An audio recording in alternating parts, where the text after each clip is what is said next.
Hello and welcome to Digit. In this video, we are going to show you how to pair the Truke Fit One Plus True Wireless Earbuds with your Android smartphone device. To begin with, you should ensure that the device is properly charged and that you've read through the user manual to understand exactly how to operate the device. To initiate the pairing process, ensure that Bluetooth is turned on your smartphone.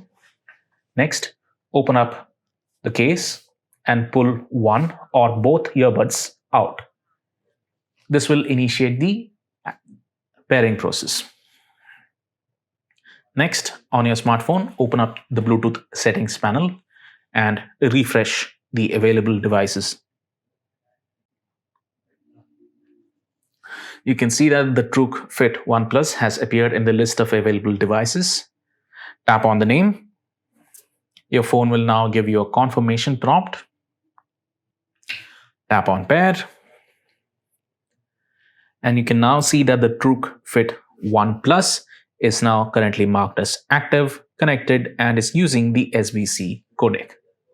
So that's how you can connect the Truke Fit One Plus True Wireless Earbuds with your Android smartphone device. Thank you for watching.